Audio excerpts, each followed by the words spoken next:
whether companies want to or not, it doesn't matter. I guarantee you right now, someone in your company is using AI. They may not be telling you about it, but it's happening. Welcome to AI to Z.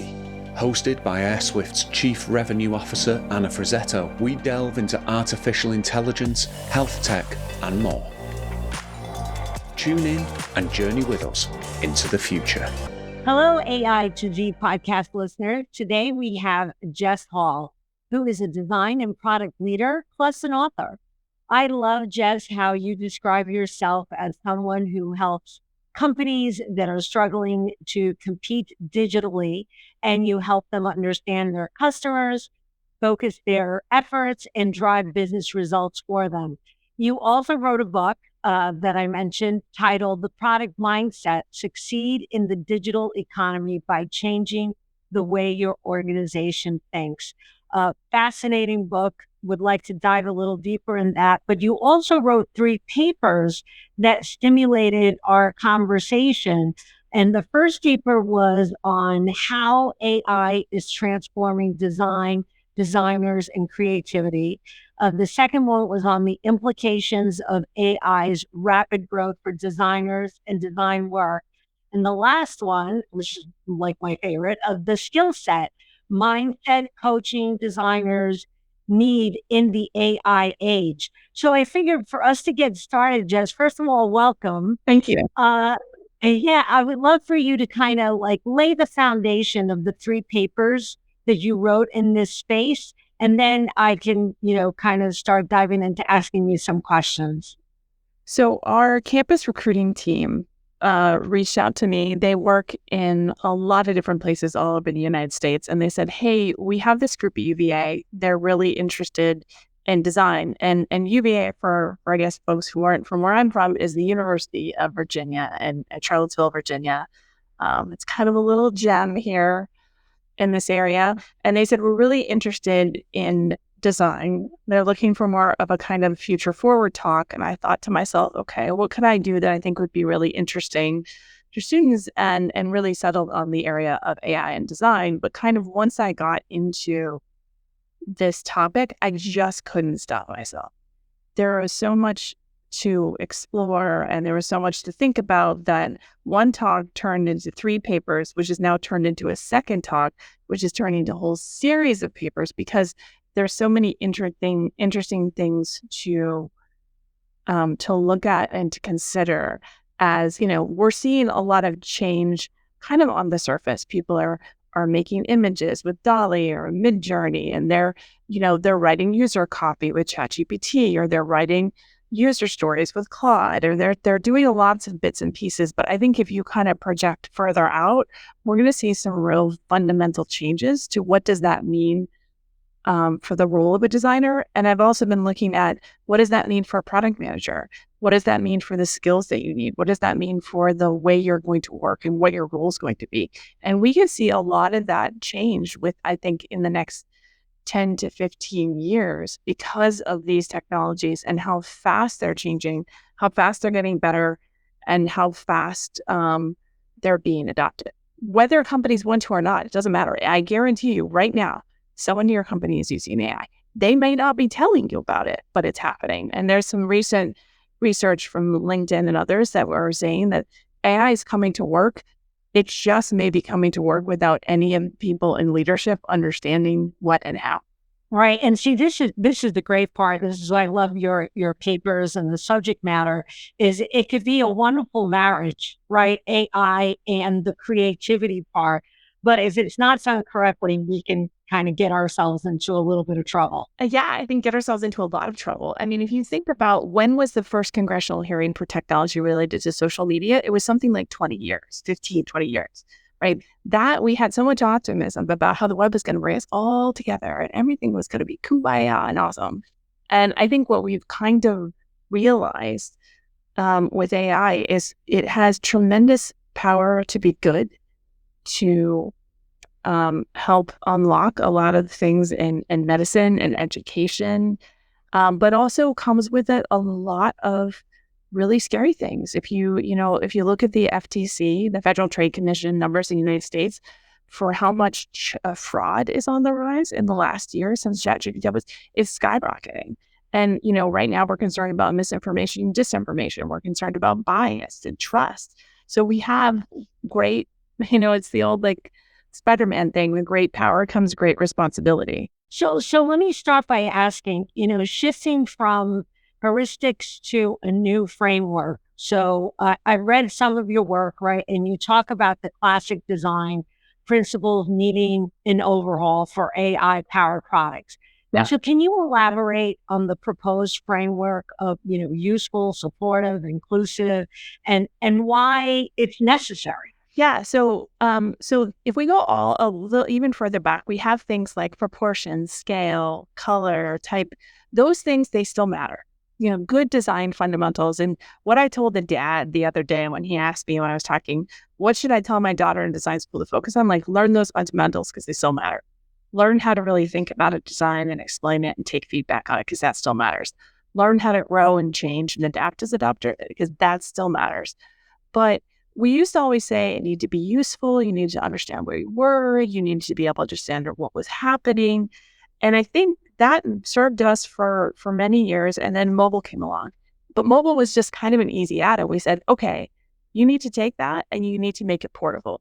So I go from my desktop computer to my mobile device, my phone, to my tablet, and then I go back to a desktop computer. That's got to work. And we said, okay, that's the add-on.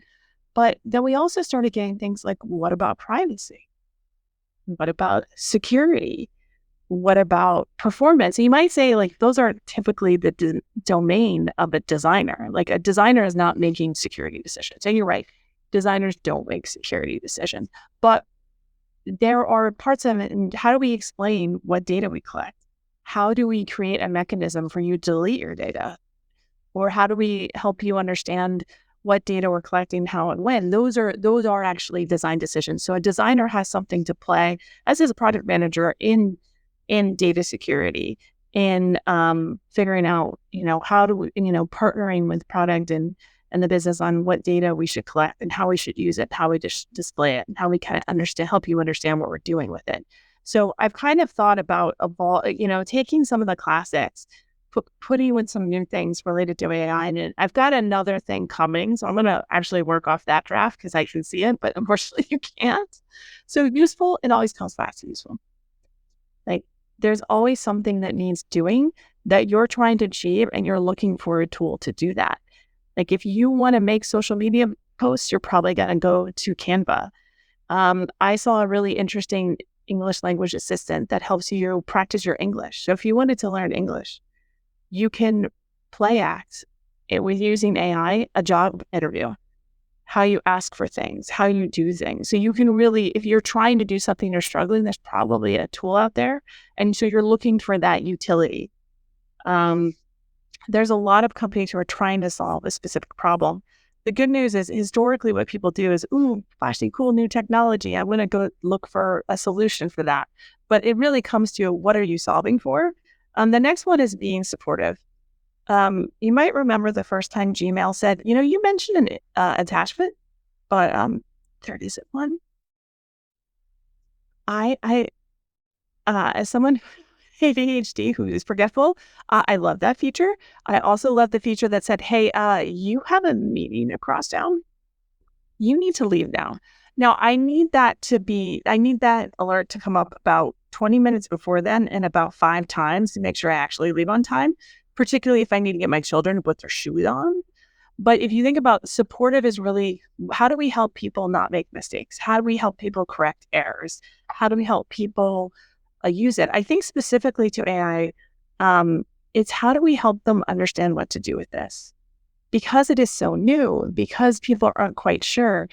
When I do mentoring, and I do it about once a week with someone who signs up on a mentoring platform, I'm looking at a resume and I'm like, have you put this in ChatGPT yet? Why? I'm like, well, why don't you get it to try and edit this and make it more clear, or try and help you write a really high impact summary of your qualifications, or help you rewrite these other things. So you just see people's eyes light up. There's wait, I can use AI for that? I can use, and let me show you what a prompt might look like.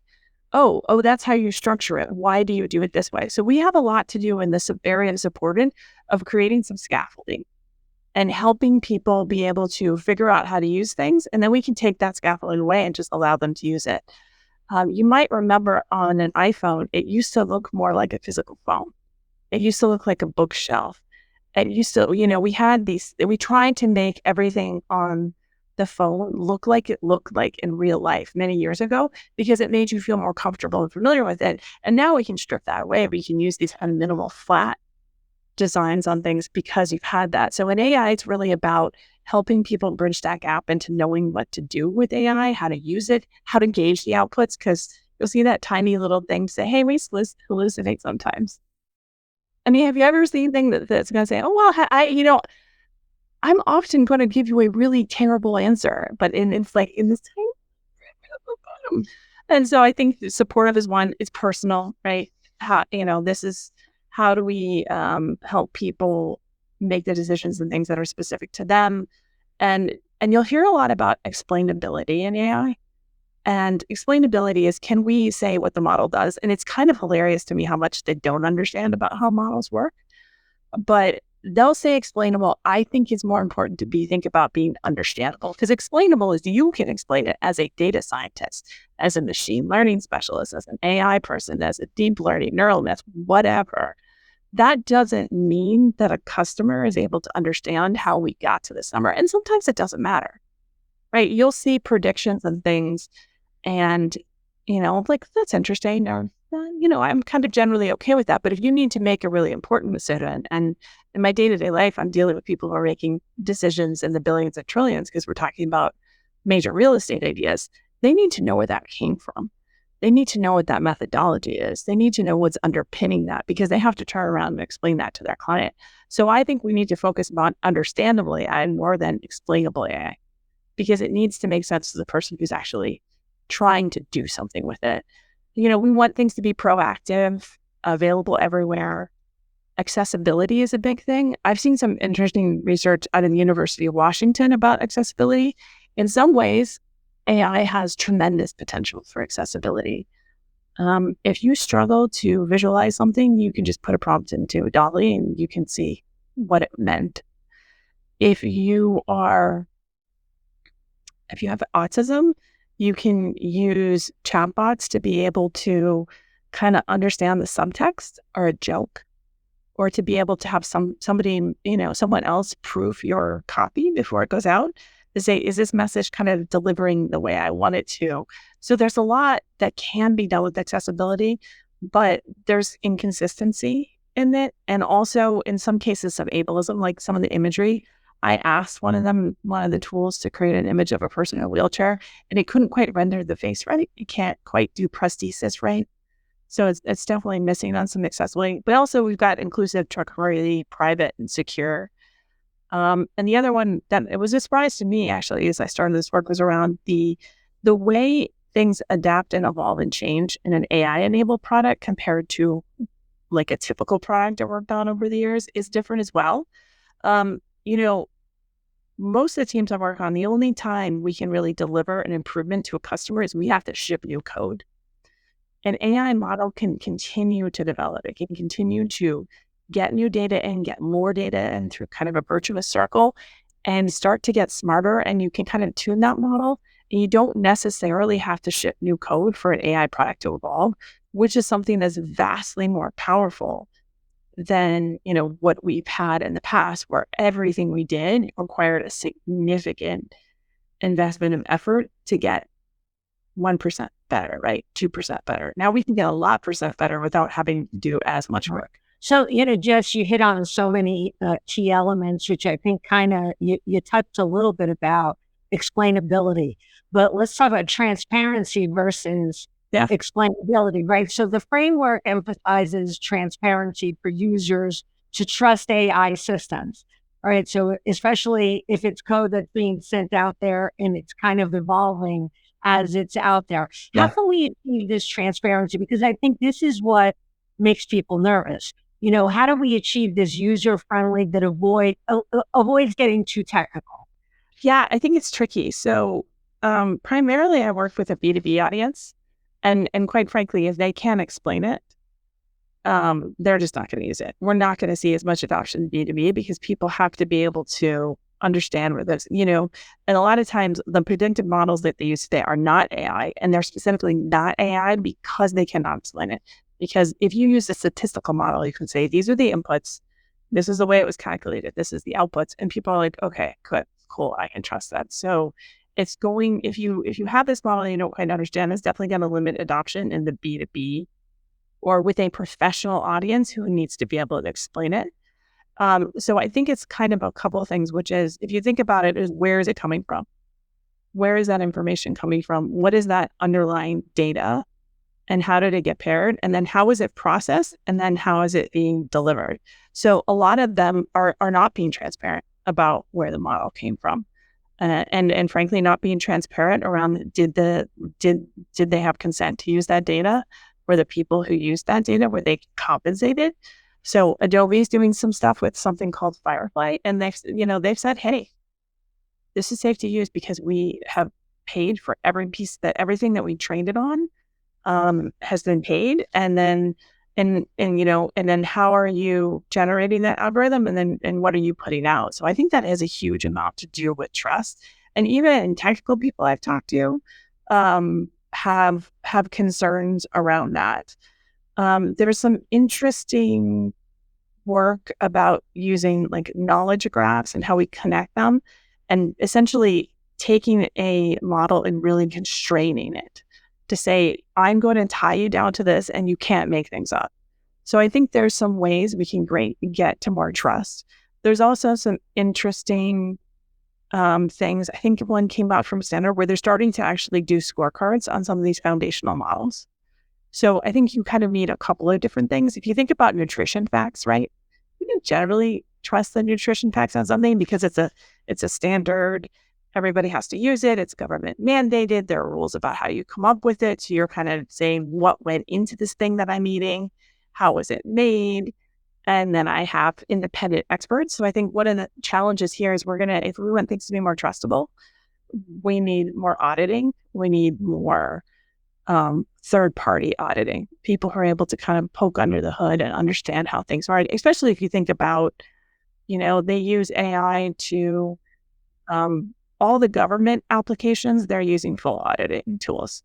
And they have ways of reconciling every decision and inference that the AI is making, and that slows innovation down. But the government feels like that's in this case, I'm talking the United States federal government. They feel like that is a major possibility. But there is a lack of trust. There should be a lack of trust. But unfortunately, the better this gets, the less trust, the more trust there will be. If you think about like how what they've done in like in some studies about driverless cars, or when the person is supposed to be monitoring how fast that person tunes out, and then they get into accidents. So I think Microsoft put out some interesting research about autopilot. And what they figured out was that it was actually better for the autopilot to monitor the pilot than to do it the other way around. Because when the pilot's monitoring the autopilot, they're not always fully paying attention. But the autopilot paying attention to what the pilot's doing, they're not going to lose the ball. So I think it's an interesting area where there's a lot of discussion, a lot of focus. And it's going to slow things down a little bit. And I think that's okay. I don't think that rushing ahead all the time is we can still do a lot of things, but if we're 15% slower, but a lot more certain and deliberate, and we kind of can see around the corner a little better, we will probably be better off. I know that's not going to be the most popular opinion, but that one feels like a balance between managing the risk and the opportunity, because both of them are big. And we can't swing to either side. I think this has to be one of those times where we say, I am embracing the tension between these two things, and I'm going to try and navigate that intention, as opposed to try and push one way to the other when there's no real reason to do that. Right. Oh, I agree with you 100%. There's got to be that balance. There's got to be those guardrails that you need to kind of manage through this process and create that trust that's so necessary. So let's talk a little bit about the new role of a designer's, right? There is a perspective that AI won't replace product designers, but rather change their skill set. What are some exciting new areas that designers can focus on in this AI age? And how can they leverage their existing skills? Because that's always the fear. Can I take the leap from where I am today to where I need to go? Yeah, and I think in some ways there are skill sets that are able to participate in a way that they haven't before. Um, Charles Duhigg, he wrote The Power of Habits and Super Communicators. Like, he said this great thing about communication is now a technical skill. And I've heard a lot of people saying that English is the new programming language. So if you think about people who have a good grasp of English or whatever language you use, and you're able to really clearly craft a vision and to have an imagination for that and to be able to give direction, automatically you have way more possibilities. A lot of times when I was coming up as a designer, it was all about the tool set, right? It's like, how do I make this thing in Photoshop or Illustrator or Dreamweaver? Wow. I don't know. I've seen or Sketch or Envision or Figma or whatever. So much of what people focus on was like, what can I do with the tools? How can I make this thing? And then we tend to forget, like, the most important thing is to have a really clear, what is it I'm trying to do? What is that going to look like? How is that going to work? How's that going to be different? How do I communicate to these people that this is actually not where I was trying to go with this, and now I need to direct them back in another way? So one of the things I like to tell people is, congratulations, you're now a manager. It doesn't matter who you are. If you're 1 year out of school, if you're 30 years out of school, you are a manager because AI is your team. And you need to learn how to direct and inform that team, because it's your strategist, your analyst, your image creator, your editor, your coach. And so the way you drive a team, right, is you kind of understand their skill sets, you communicate a vision and a strategy for where we're going. And if they're not on track, you've got to be able to direct them back. And so that is the skill that I think is super important. Now, the syntax and the rules and the exact way you write it, who knows? That's going to change. But if you can conceive it really well, then you can learn how to deliver it to an AI. So that's one. Right now that kind of loosely fits into prompting, but prompting is probably going to change over time as the tools get more sophisticated. But can you communicate to your AI team and your rest of your team and all the people? Because the people is always the hard part, right, of any endeavor. It's not the technology. It's true. Getting everybody aligned. And obviously, you need to understand data literacy, data strategy. What are some of these AI, ML, data science, neural networks, all those things? Good news. There is a ton, and I put them on my website too, of free courses. There's podcasts. There's articles. There's talks. There is an insane amount of free resources out there for you if you need to learn the technical basics. And I encourage everyone to dive in. Great one to start with that I love is AI for Everyone. It's Andrew Ng from Deep Learning. It's a free course. It's a couple hours, but he's a really good overview of all the different things. So you can be fairly conversant after that, and it's free. Or if you want a certificate, it's like $45 on Coursera. So really easy. And then obviously there's this whole area of responsibility and ethics that is huge. I heard a story the other day of a woman who was on the Algorithmic Justice League, and I might not have gotten that exactly right, but there is this building in New York City that wanted to use facial recognition to get access to the building. Sounds interesting, right? Like, you just scan your face, like you scan your iPhone and it works. Well, facial recognition is really terrible if you have darker skin color. So it'd be fine for me. But for a lot of people who would live in this building, it would be really problematic every day to get in and out of their building in New York City. Every day is going to be a hassle. So they were able to go to that group and equip them with the right research and understanding, able to get them a technology that was actually work so that everybody could get in and out of the building.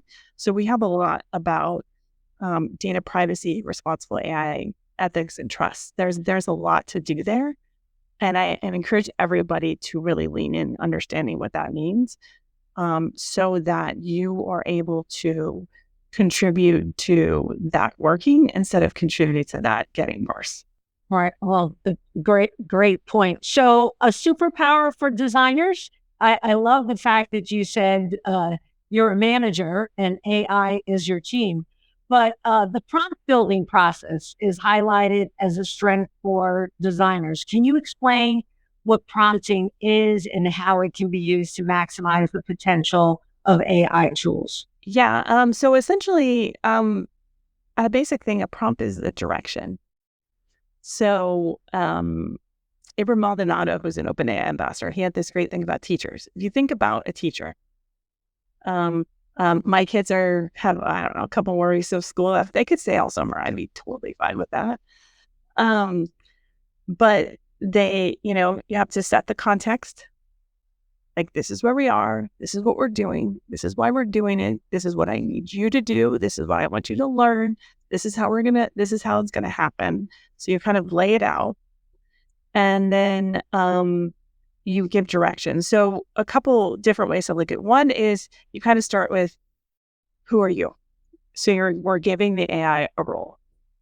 Let me think about it. A common thing you might say is, you are an expert UX copywriter. So you're kind of helping that AI understand, what role am I have? And usually need to say, like, you're really good. You kind of like pump it up, which is kind of funny, but it does get better results. And if you're polite, it gets better results. So you give it a role, put it in a context, give it a job to do, kind of explain what that job's going to look like and how you're going to reply. And then you might put some guardrails about it. Don't be too jargony, don't be this, don't that. And then you give it a task. So you might say,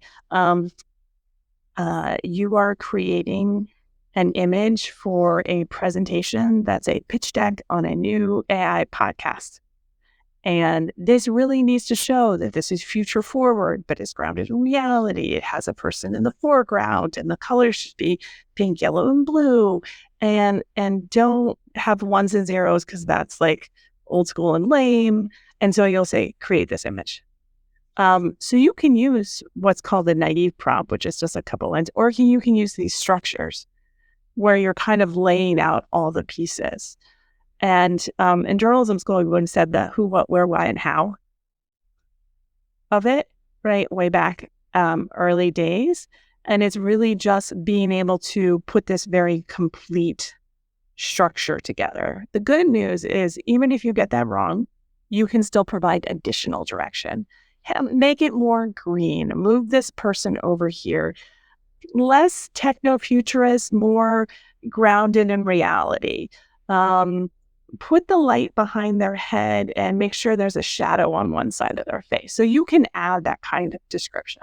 Now, I'm using images because those are, I think, easier, but you could also do the same thing with like analyzing the data set, or writing some code, or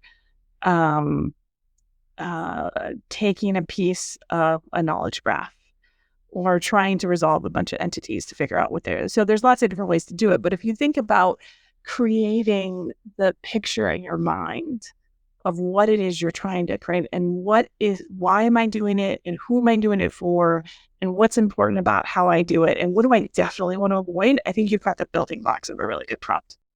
Fascinating, Jess. So let's talk a little bit about data literacy. Thoughts on data literacy as a new requirement. What level of technical knowledge do designers need in AI and machine learning, and how can they gain this fluency? Yeah, I would say, so typically people ask me, should designers learn to code? Like, if you're interested in learning code, learn to code. But the more important, a designer or a product manager, is one, you need to understand what these tools do well and what they do not do well. So what are their capabilities and strengths? It's great at generating text, not great at math. We're great at we can do this type of thing, we can do that type of thing. So you understand, just like a team member, you would understand this person has certain capabilities and certain weaknesses. You want to understand what the capabilities and weaknesses are as a designer. You also want to understand what's easy and hard. So imagine walking a contractor through your house for like a bathroom project, right? You're like, oh, I want this, I want that. And they're like, okay, that's $100, that's $200, that's $1,000, that's $500. So you can, all of a sudden you're like, okay, I get it. Now I understand how the cost works. As a designer, we understand what the cost was. We can say, I really think this is the most important place to spend money. This is the thing that are in my interviews with customers and the concept that we have and where we're going. Like, this is where we really want to put the most amount of investment. And I know that's hard, but it's hard and it's worth it, versus that's hard and it's not that important. Or people, so it's really being able to understand what's easy and hard so you can make smart investment decisions. And under just having some general fluency so you can have a conversation with data science and ML engineer and data engineer. So you need enough understanding so you can have a good conversation, so you can understand what to apply, understand where to lean into the investment, understand where you need to help your client or customer understand what's coming out, what to do with that, and to be able to communicate that context to that.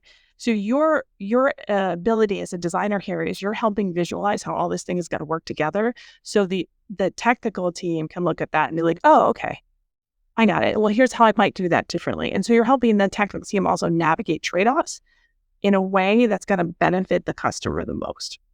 And so can you write things specifically is less important than to be able to be a really important, creative, empathetic partner in the process.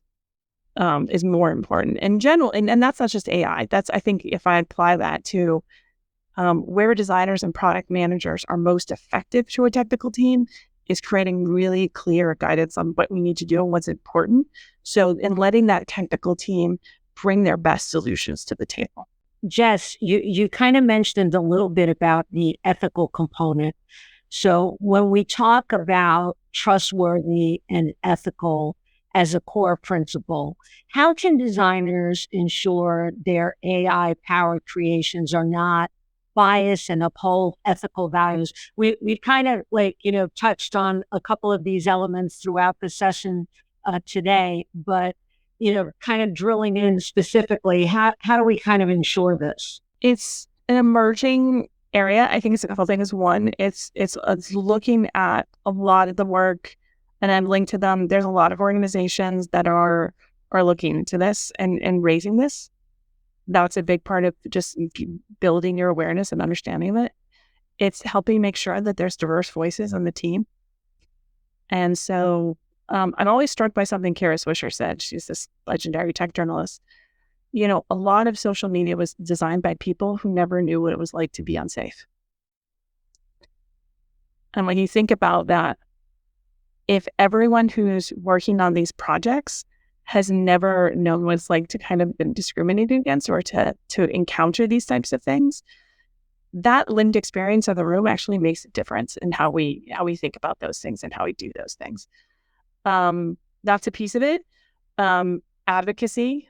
And we need better privacy laws. We need better requirements, like at the industry level and at the government level, to be able to guide those things. So there's advocacy there, as well as just having and I don't have the full answer here. It's an emerging area of like, how do we test things? How do we set standards? How do we articulate what the values and strategy is of this app? How do we articulate to the entire team, this is what we're about and this is what matters? I've seen the constitutional AI that, like, if you look at what Anthropic is doing there, I think there's something to that. Like, I don't think we have all the answers.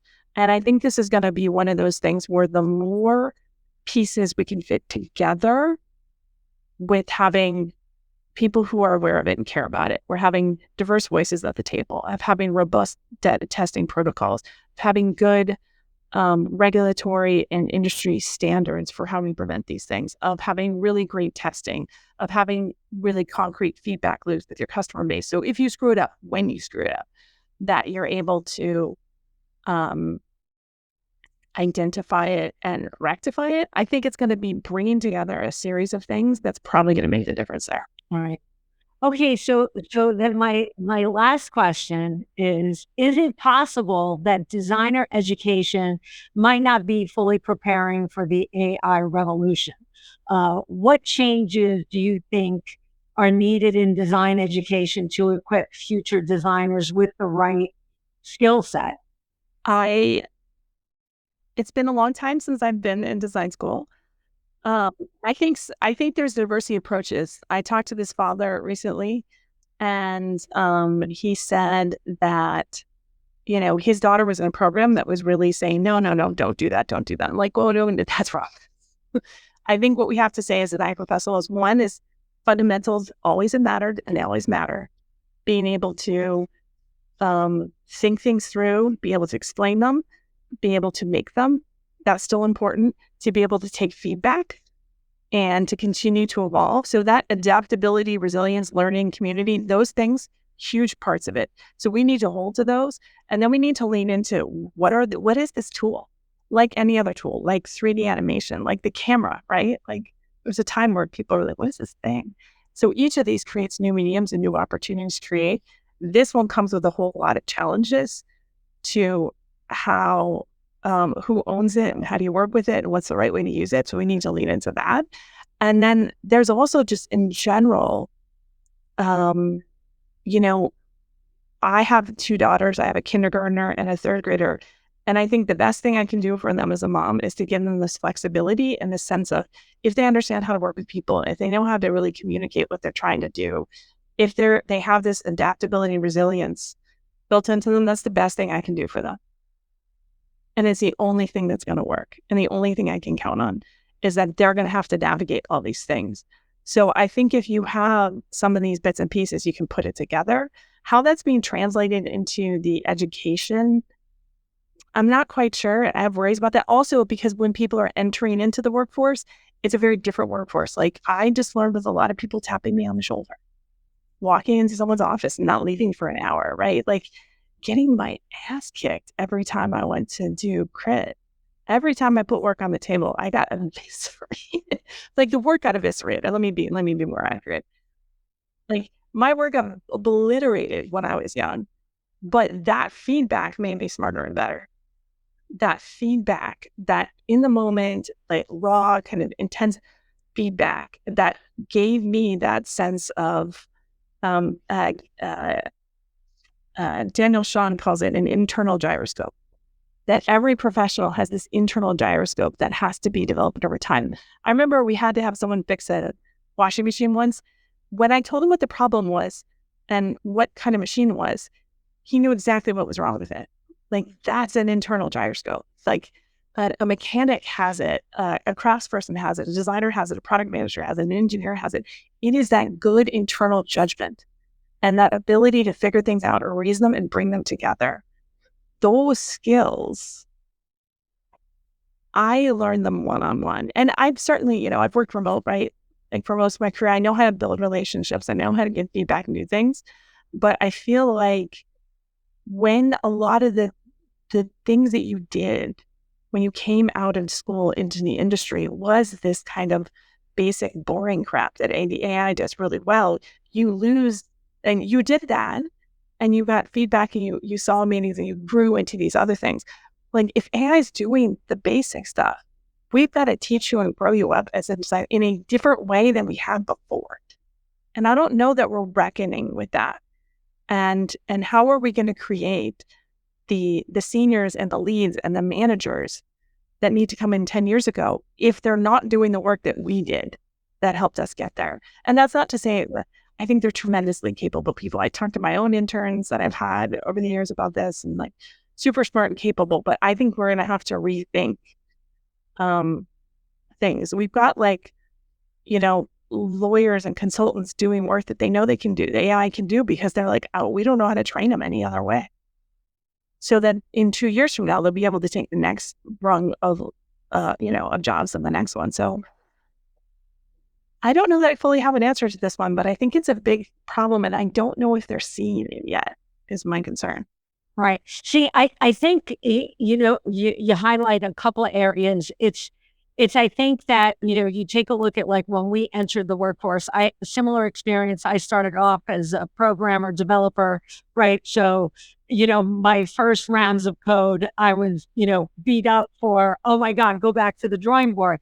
But the fact that now, it's like we need to learn that our baseline was here when we started, but now our baseline is here. So we can get people to grow faster and get smarter and better, quicker, but not take shortcuts. And I think sometimes, the technology is viewed as a shortcut. It's not a shortcut. It's like we're trying to get you to that level of excellence faster. That's a great way of thinking about it. And I saw some research about call centers, and AI can really increase the performance of the lower level call center. The low and the mid-level people had tremendous, so it raised the waterline, right? It did not help the top performers get any better, but it helped everybody else come up. And so, yeah, I think it's going to be a big change and reshuffling and rethinking your value and dealing with that identity threat of like my mom getting super pissed off at me because I went to the George Washington Bridge instead of the Outer Bridge Crossing because that's the way you go because I'm from New York. And I'm like, but Google says this is faster by like 30 minutes. And so that's the identity threat thing. And like we've got to lean into these uncomfortable, weird things in order to figure out what the next thing is. Like we'll figure out how to do this. Like, but it's not going to happen overnight, and it sure as heck is not going to be easy or without awkwardness. Right. Okay, so if we to leave the audience with a power word, what would you leave them with? Resilient. Excellent. Jess, thank you so much for this. This has been a lot of fun. Look forward to talking to you again soon. Thanks a lot. Talk to you later. Thanks for joining us on the AI to Z podcast with Anna Frazzetto. If you found value in today's episode, consider following for more insightful STEM discussions. We'll be back with another deep dive. Until then.